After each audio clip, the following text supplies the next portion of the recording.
में सुर्खियों में रहे पद, सुर्खियों में कौन सा पद रहा है जी? रहे पद AI वॉशिंग। AI वॉशिंग का तात्पर्य क्या है जी? AI वॉशिंग का तात्पर्य है AI वॉशिंग। AI वॉशिंग का संबंध किससे है जी? तो इसका संबंध है निवेश को आकर्षित करने के लिए उत्पादों या सेवाओं में AI के उपयोग को बढ़ा चढ़ाकर या गलत तरीके से दावा करने की प्रथा। कोई भी निवेश को आकर्षित करने के लिए उत्पादों या सेवाओं में AI के उपयोग को बढ़ा चढ़ाकर पेश किया जाता था। तो वॉशिंग मतलब कि बहुत सारे शब्द का वॉशिंग मतलब कि जो चीज़ वास्तव में होता है उससे भिन्न दिखाने की कोशिश करना। तो यहाँ पर AI वॉशिंग का संबंध इसी से है। तो 30 नंबर का क्वेश्चन आंसर हो जाएगा ऑप्शन नंबर सी। अब देख लेते हैं 31 नंबर क्वेश्चन। 31 नंबर क्वेश्चन दे रहा है कथक नृत्य। कथक नृत्य के संदर्भ में विचार करना है। तो देख लेते हैं क्या दिया हुआ है। इसे शंकर देव ने वैष्णव धर्म कह रहा है कि कथक नृत्य को शंकर देव ने वैष्णव धर्म के प्रचार के लिए माध्यम के रूप में प्रस्तुत किया था जी। तो कथक को शंकर देव ने, तो यहाँ पर ये ऑप्शन गलती हो जाएगी क्योंकि इसे कथक को शंकर देव ने विकसित नहीं किया था। और दूसरा नंबर दे रहा है यह एकमात्र शास्त्रीय नृत्य है। यहाँ पर शंकर देव ने किसको जन्म दिया था? तो क्षत्रिय नृत्य को, क्षत्रिय जिसको कहते हैं मणिपुर में क्षत्रिय नृत्य है ही। और दूसरा नंबर दे रहा है यह एकमात्र शास्त्रीय नृत्य है जो हिंदुस्तानी संगीत से जुड़ा है। तो यहाँ पर बी नंबर सही है कि यह एकमात्र शास्त्रीय नृत्य है जो हिंदुस्तानी संगीत से जुड़ा है, कथक। अब अगला हो गया कथक जो है उत्तर प्रदेश में होता है और कथक का संबंध पुराने राधा कृष्ण प्रेम से जुड़ा हुआ है। तो आप देख लेते हैं। तो यहाँ पर ऑप्शन नंबर बी सही हो जाएगा, केवल 2 ऑप्शन सही है। तो ऑप्शन क्वेश्चन नंबर 32 देख लेते हैं। क्वेश्चन नंबर 32 दे रहा है फिरोज शाह बहमनी। फिरोज शाह बहमनी के संदर्भ में विचार करना है। फिरोज शाह बहमनी के संबंध में निम्नलिखित कथनों पर विचार कीजिए। उसने खगोल विज्ञान के अध्ययन को प्रोत्साहित किया। कह रहा है कि खगोल विज्ञान के अध्ययन को प्रोत्साहित किया उसने, और दौलताबाद के पास एक वेधशाला का निर्माण कराया था। फिरोज शाह ने दौलताबाद के पास वेधशाला का निर्माण कराया था जी। तो एकदम सही है इसने ऐसा ही किया था फिरोज शाह बहमनी, जो कि बहमनियों का सबसे शक्तिशाली और सबसे प्रसिद्ध शासक था। तो यहाँ पर दौलताबाद के पास वेधशाला बनवाया था इसने। दूसरा नंबर तेरा वह विजयनगर साम्राज्य के राजा देव राय प्रथम के समकालीन था। तो एकदम सही था, इसने देव राय प्रथम के समकालीन भी था और इसने देव राय को पराजित भी किया था। तो 1 और 2 दोनों सही है। तो यहाँ पर ऑप्शन नंबर सी सही हो जाएगा। अब देख लेते हैं क्वेश्चन नंबर 33। क्वेश्चन नंबर 33 देख लेते हैं। तो यहाँ पर दिया हुआ है केंद्र सरकार ने 10 लाख फसल जर्म प्लाज्मा के संरक्षण के लिए राष्ट्रीय जीन बैंक की स्थापना की घोषणा की है। केंद्र सरकार ने 10 लाख फसल जर्म प्लाज्मा के संरक्षण के लिए राष्ट्रीय जीन बैंक की स्थापना की है। राष्ट्रीय जीन बैंक की स्थापना की घोषणा की है। इसके संबंध में विचार करना है, क्या करना है? तो सही चुनना है। तो सही चुनने के लिए हम देख लेते हैं 3 क्वेश्चन है। ऑप्शन किस तरह से दिया हुआ है? केवल 1, केवल 2, केवल सभी 3, इस तरह से दिया हुआ है। तो देख लेते हैं। जीन बैंक जैव संग्रहालय होते हैं। कह रहा है कि जीन बैंक जो होते हैं जैव संग्रहालय होते हैं, जो पादपों, जानवरों, सूक्ष्म जीवों की आनुवांशिक सामग्री को संग्रहित करते हैं जी। जीन बैंक के संदर्भ में पूछ रहा है। तो देख लेते हैं। तो यहाँ पर दे रहा है कि यह आनुवांशिक संसाधनों के संरक्षण के लिए भारत का एकमात्र, जैसे ही बोल दिया एकमात्र, केवल, तो इस पर विचार कर लेना चाहिए। क्या एकमात्र ही है यह राष्ट्रीय जीन बैंक? नहीं, यह गलती है। इसके जगह बहुत सारे ऐसे नोडल हैं जो कि इसके राष्ट्रीय जीन बैंक के संरक्षण के लिए, जीनों के संरक्षण के लिए कार्य करते हैं। तो कैसे इसका नोडल कौन है? राष्ट्रीय पादप आनुवांशिक संसाधन ब्यूरो, जिसको शॉर्ट फॉर्म में क्या बोलते हैं? NBPGR बोलते हैं। NBPGR बोलते हैं इसको तो राष्ट्रीय पादप आनुवांशिक संसाधन ब्यूरो, NBPGR इसको बोला जाता था। दूसरा नंबर गलती हो गया। तीसरा नंबर बोल रहा है कि इसका प्रबंधन स्वास्थ्य मंत्रालय के अधीन भारतीय चिकित्सा अनुसंधान परिषद द्वारा किया जाता है जी। तो यहाँ पर तो ये देख लेते हैं। तो यह सही है। इसके बाद से देख ले 1 नंबर 2 नंबर 1 नंबर 3 नंबर सही है। तो यहाँ पर ऑप्शन नंबर बी सही हो जाएगा। तो यहाँ पर बी नंबर सही है। अब देख लेते हैं।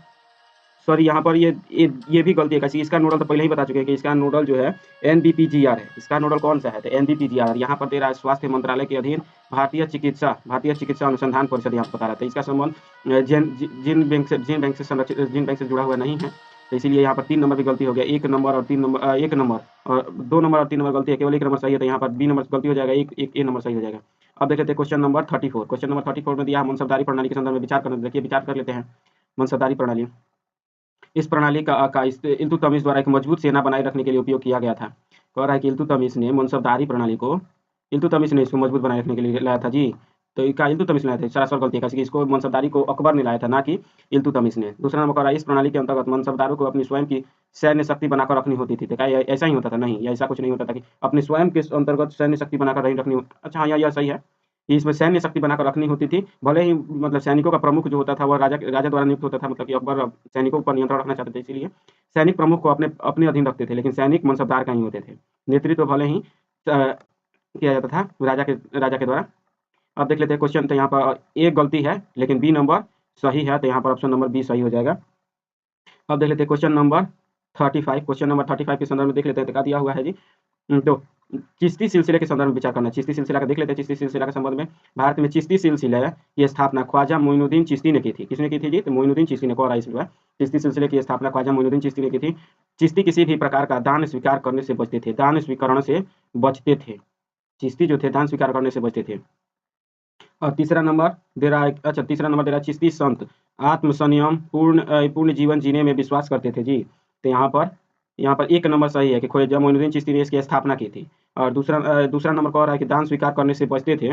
किसी भी प्रकार का यहाँ पर लिख रहा था, यह गलती है। कैसे कि प्रेम से दिए हुए दान को स्वीकार करते थे लेकिन राजनीतिक दान को नहीं लेते थे। तो यहाँ पर कह रहा है किसी भी प्रकार के दान को स्वीकार करने से बचते थे, यह गलती हो गई। 2 नंबर गलती है, 1 नंबर सही है और 3 नंबर भी सही है।